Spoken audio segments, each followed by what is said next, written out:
Hi, I'm Borkon. Glad to have you here. Welcome back. And remember this thing from the last episode that has been giving me so much trouble? See that thing there? No, I have not fixed it. I have spent endless time, even more than when I was filming the previous episode, trying to fix it. This does not break in creative. In creative, this is the most reliable machine that has ever existed. And I'm not the only one who has discovered this. Boyen has helped me, and he has been running this for, I think, 1,000 hours. Nothing. It's just perfect. There's nothing wrong with it. So rather than beat my head against the wall and try to figure out what's wrong with this, I, I just designed a new one. That is almost like 2.5 to 3 times faster and takes less performance, and it's also smaller. So yeah, let's kill this thing and build a new one instead, because this thing has been bothering me a lot by not working. And it has also stopped the rest of the redstone factory. Oops, I don't want to fall down here. It has stopped the rest of the redstone factory because I don't want to fix it just so it breaks in an hour again. And well, it's not an hour; it's 50 hours. We already found that, but still, I hate fixing things when they shouldn't be broken. So let's not do that. I'm gonna tear it down, build the new one, and just talk you through how the new one works.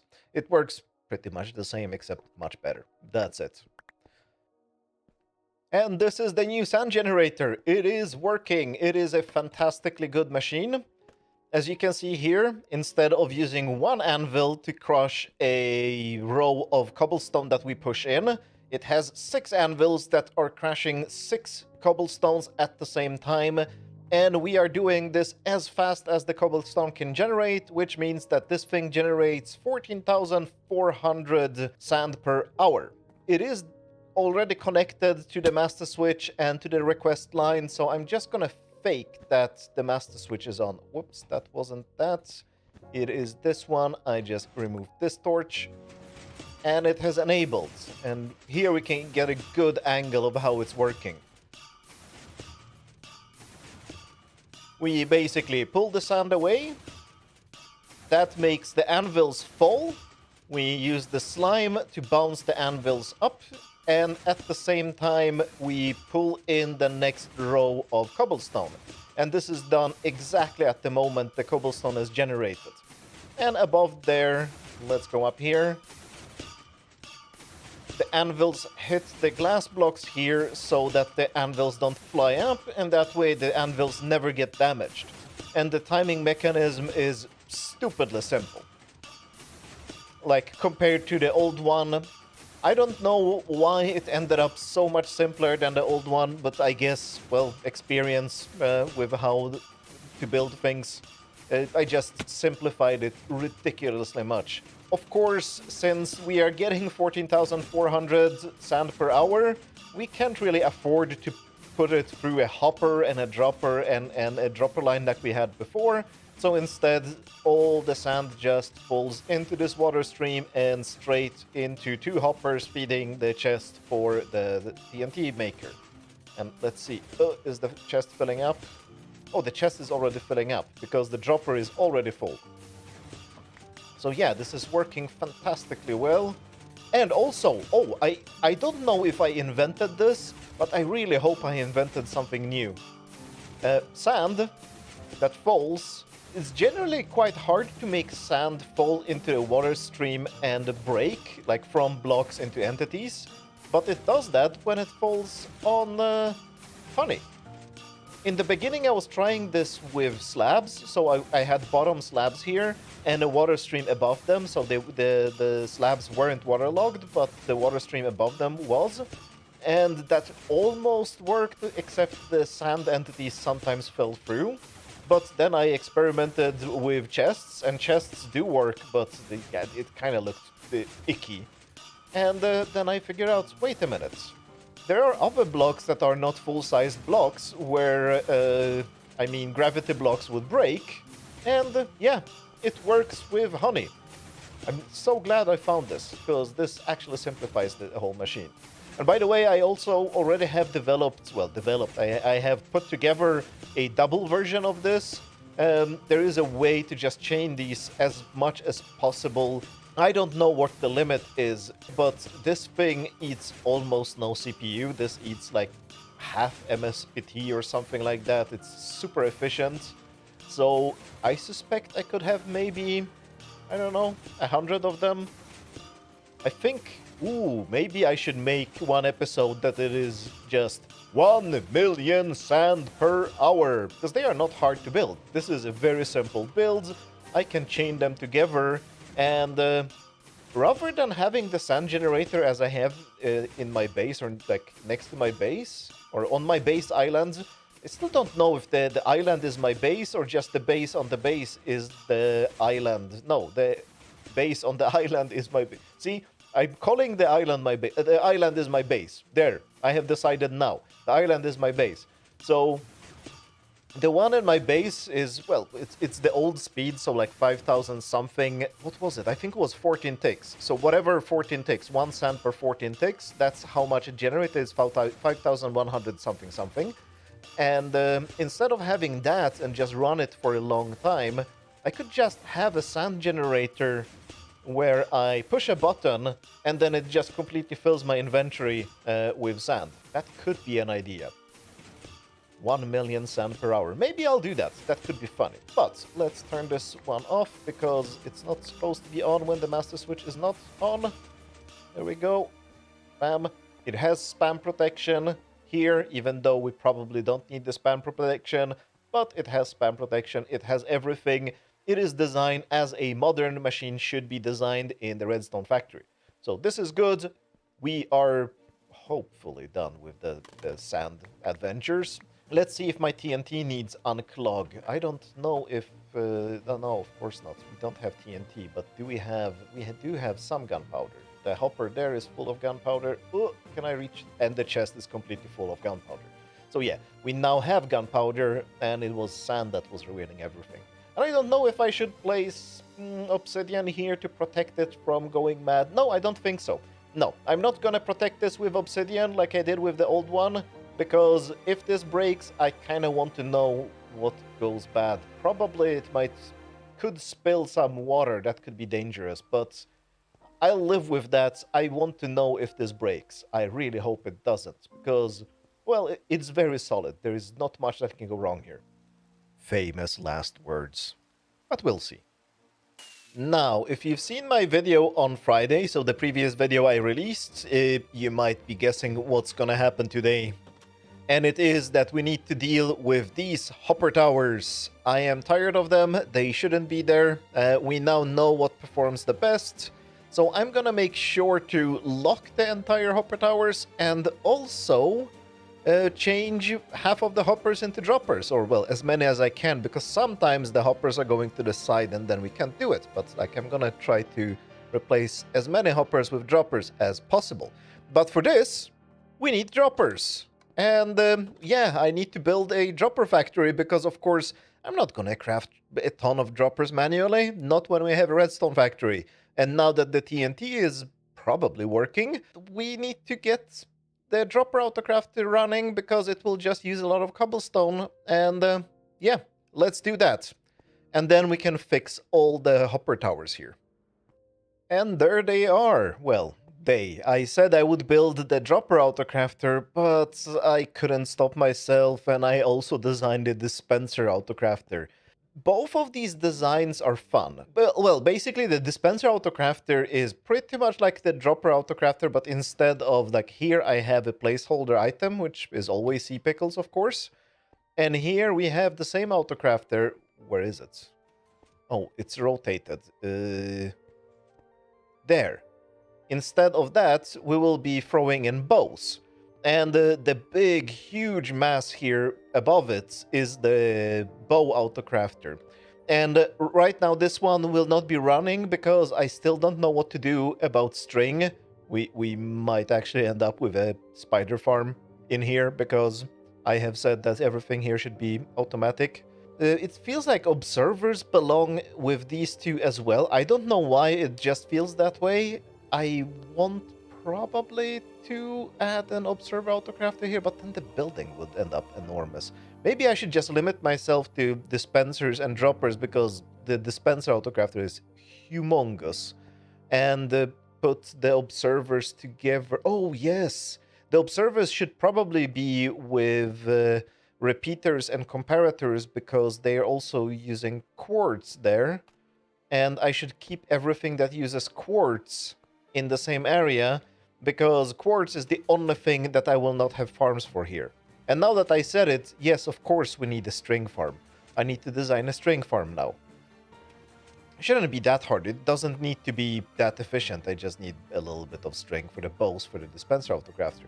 But this autocrafter is quite fun. Unfortunately, I'm not getting enough cobblestone because other things are eating up the cobblestone right now. It's an eternal problem here. But I have brought some with me so we can see this machine here in action. And I want to show it because it's a very different design from all the others I have built this far.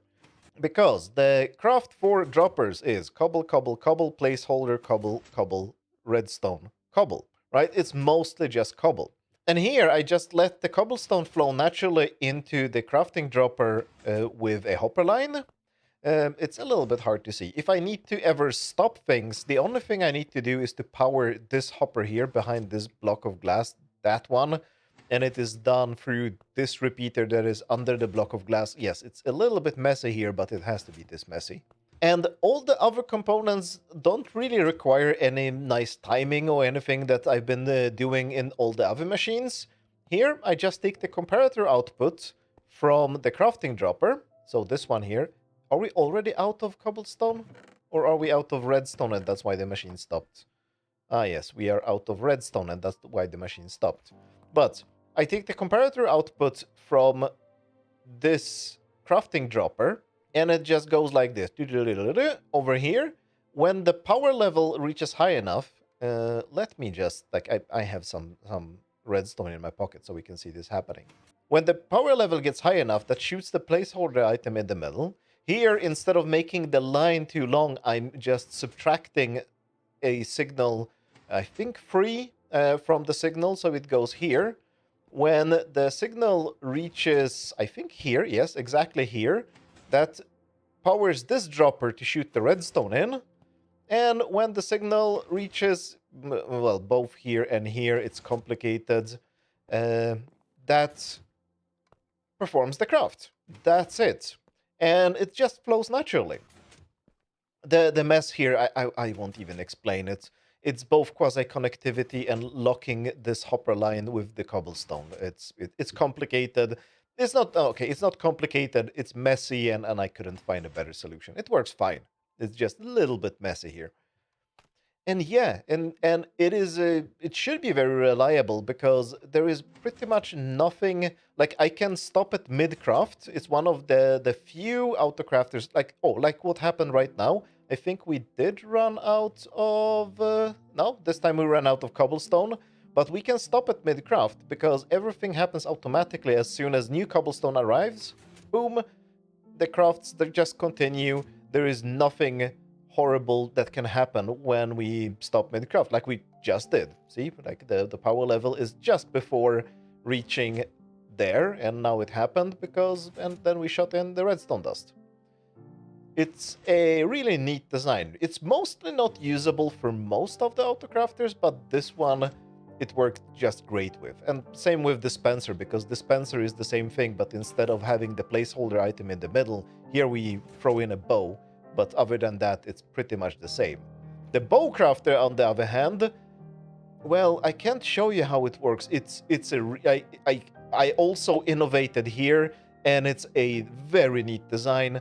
Okay, we have to go into creative. I have to show you how it works in creative because I still don't have string. But if I get some... yeah, no, let's look at it in creative and I can show you some neat tricks I used here. And this here is the core of the bow autocrafter. I removed most... this is the actual machine, but I removed most of the parts. Actually, this isn't even the proper machine. I think the proper machine is up here with all the stuff that disables it when it's running out of materials and gets full and stuff like that. I don't think this one has it, that one has it. That's why everything is enormous. But the actual core, that is really neat way I developed this one, is the bits that is shooting in these materials in the right order into the crafting dropper. Because this is the crafting dropper, right? It is pointing in that direction. The crafting table is here. And let's just remove everything from here and see it very quickly in action, and then I'll explain what's going on. We do something like this. There we go. And it's already done. In other autocrafters, I do something like this. I have a block, like maybe so. And I have two droppers pointing. The crafting dropper would be here. And if I power this block, it is well defined which of these droppers shoots first. That's what I do normally in most other autocrafters. Actually, I wanted to turn around and show you the other autocrafters in this world, but I forgot that this is a new way I'm doing my creative worlds. Never mind. I will move all the autocrafters here eventually. But that way, let's say I could have, I don't know, string here, right, and sticks here, and I have the crafting dropper here, and now when I power this block here, it's always the same order that they end up in the crafting dropper. Well, that was a bad demonstration, but I can remove them, and they will always end up in the same order, because it's well defined in which order the droppers will... Well, maybe not well defined. That's the wrong word. It's maybe not well defined, but it is reliable for now. It might change with Minecraft versions, because I don't think there's any documentation of redstone that says that it's supposed to work that way. But if we want a bow, first we need C-pickle, stick, string, and then stick, C-pickle, string, C-pickle, stick, string. There is a lot of S's here, I just realized, and I haven't thought about it. So we kind of want to change the order between stick and C-pickle every other time we're doing. It's not actually every other time, but first we do C-pickle first and then stick, then we do stick and then C-pickle, and then C-pickle, stick. And the string is just easy to add, so that's fine. So I figured we could use rail update order. If we power this line of rails from this block, it will update this first and that first, which means that even though they fire in the same tick, this observer will fire first and that observer will fire second. So we get a well-defined order in which the droppers will shoot. So this is the dropper with the sticks, and this is the dropper with the C-pickles. So if we shoot this one first, we get first a C-pickle and then a stick. And then if we power the rail from this direction instead, this one will fire first, and this one will fire second. It's also well defined.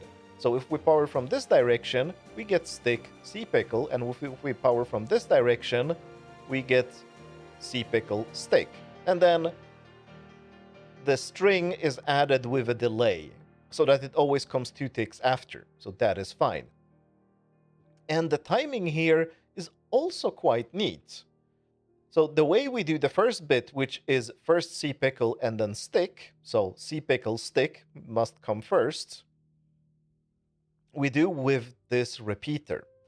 When this repeater powers up, the observer sees it and powers this block, which means that it's going to be this observer first and that observer first, so this dropper first and that dropper first.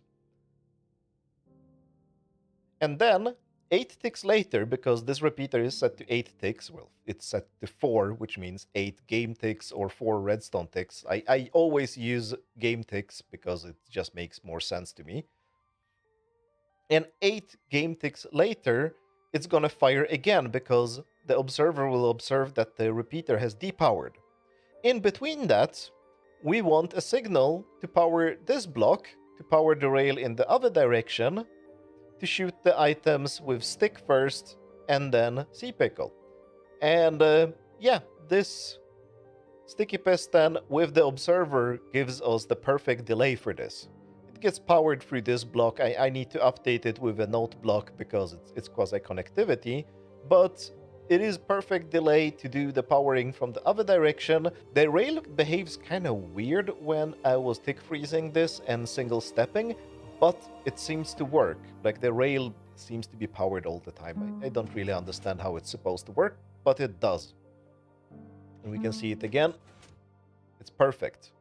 And yeah, it just shoots everything in, and well, then the mechanism to actually perform the craft it's a lot more junk here, but it's actually not too complicated. We can turn it on and see it in action. It has delay because it is not spam proof, so I had to spam proof it with one of these, a pulse extender here. But yeah, it's working great. And we are getting the bows in here. There we go. So yeah, this is the bow autocrafter up here and the dispenser autocrafter here. I can show you how it works because I don't have string yet. And well, also someone in here is stealing all my sticks. I don't know where my sticks are going. I haven't connected this one to the stick crafter, so maybe that would help, but I think someone is using all the wood because I think I heard TNT a while ago. Of course, I heard TNT from the cobble maker, but I think the wood farm was active as well. Is it supposed to be active? It's actually not supposed to be active. Interesting. So maybe I should enable the stick crafter, and if I connect it, I will get sticks at least. I don't know who's eating all my sticks, but someone is. I don't know. Levers? Redstone torches? I don't know. Someone is. But yeah. I have my second account here AFKing, enabling everything, standing on the master switch like it is supposed to do. And yeah, this place is running smoother and smoother every day. And as you can see, I have already started doing the whole dropper thing on the hopper towers. And yeah, there's no big deal. If you might have seen in the bit when I was in my creative world, I also have done a mechanism to disable all the hoppers and also disable the filters. And that is in big part because of a problem. I don't know, look here. I have not chosen a good spot, but it's probably like this one will be a good example of this. As you can see, this entire tower is filled with planks, like every single hopper here. This is a complete waste. This is also why it might take a day for me to get all the sticks I need for the bow crafter, because someone is probably just sucking up all the sticks somewhere on the way just to fill up a hopper tower. And instead, I just want to disable the filter. Like, the filter shouldn't allow anything through if we don't actually need it. And that way we won't have the pile of items in there. It's not a performance issue, though. It actually improves the performance of the hopper tower. And if you disagree, look at the video I released the other day where I actually tested this.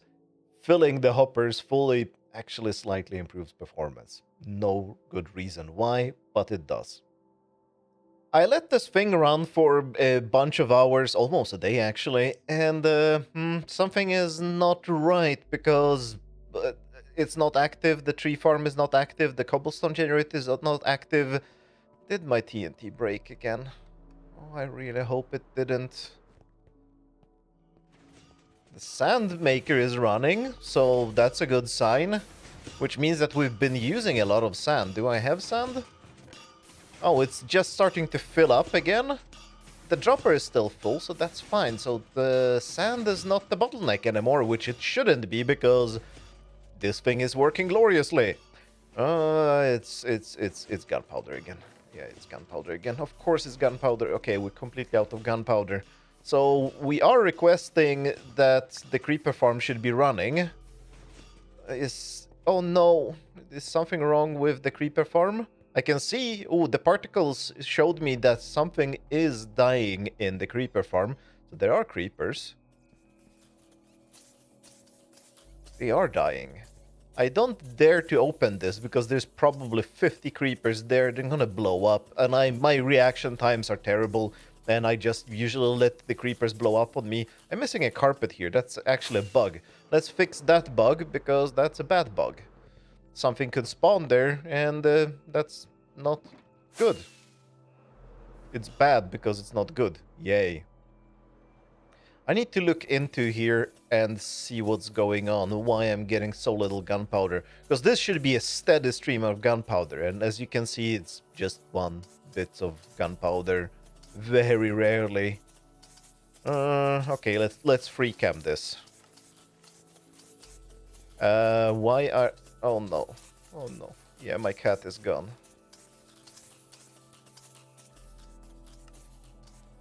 It was name tagged. It was sitting... Where did my cat go then? Oh, this is so frustrating. It's the second time I lose the cat here now. Okay, so a cat in a minecart is not working. Now, apparently, a cat without a minecart despawns or teleports, or... What did the cat do? No, it was sitting. It couldn't teleport away. So I just lost the cat. Was the cat pushed by the creepers into the wither roses? I have no idea. How are other people doing the whole cat in a creeper farm without their cats disappearing? Is this a unique problem to me, or does everybody have this problem but they never mention it because I just used the design, or used the design idea that I thought was reliable because I've seen so many people do it, and apparently it's not reliable? Should I just do a classic flushing farm so I can get both spiders and creepers? Maybe that's the correct idea for this area. Although I want to be able to turn off the creepers and the spiders individually. I don't know how to do this. Oh, the cat situation is frustrating me. Well, let's get another cat because, well, I have to. I have to have a cat in there. I can't not have a cat in there. Well, I've got a new cat in. It should be name tagged. I think it is, but it's just not showing in the minecart. And I'm completely out of ideas. Like, I don't know why they despawn. I'm gonna leave the minecart this time. And I changed the trapdoors that were here that were keeping the minecart in with slabs. Maybe it was the creepers that kind of spawned here, and by some pushing pushed the cat in and killed it on the wither roses. Maybe the same thing happened with a minecart. I have no idea why that would happen. But, well, I tried to replace the trapdoors here with slabs. If that was the problem, maybe that will prevent the creepers from doing damage here. I have no idea. Well, reliability. I want this to be reliable too, and it's not. And maybe this will help. We'll see. And do not forget to replace that carpet. Okay. Bam. Back. Let's remove the torch. Let's fly away from here and see if our creepers start spawning again. Yeah, the creepers are afraid even of a baby cat in a minecart, so that's fine. I was afraid that they might not be because it's not big enough, but they can still see him. Even though, well, so maybe, are you seeing the cat? You're not seeing the cat. Interesting. So maybe the cat has to be fully grown to scare all the creepers in the entire area, because this one doesn't seem to be... Or the slabs. Oh no, have I broken this? I'm gonna check this in an hour or two, when the cat has grown up. I'm gonna check this in an hour and see that maybe if the slabs are breaking things. I don't like this. Why are you not seeing the cat? Maybe because the cat is too small, or maybe because of the slabs. One of these is probably true. But yeah, I hate changing the cat all the time. In the worst case, I will have to have a cat farm here as well. But that's crazy. Anybody, please help. Do you know how to prevent the cat from despawning or dying, or what's going on? Anybody has an idea? Thanks. Let me know in the comments. Just any speculation, even. I'm happy to just try any speculation, because I really want the cat to stay in, because I want the gunpowder to be reliable, because that makes the TNT reliable, because that makes the cobblestone and the wood reliable, which makes the sticks and all the autocrafters work, right? It all depends on the TNT and the sand.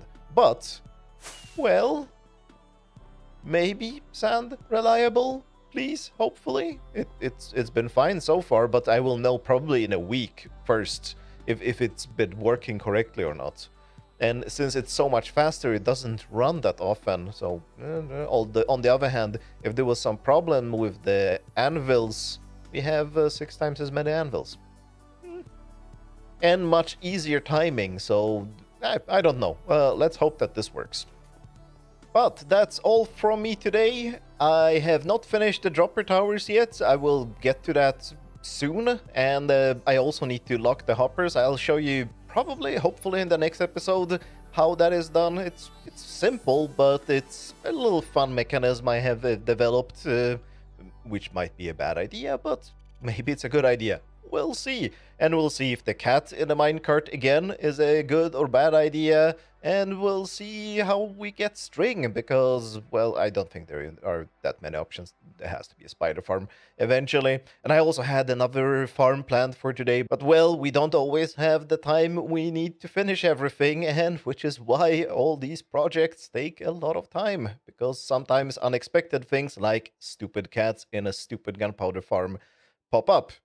Thanks a lot for watching, and I'll hope to see you next time.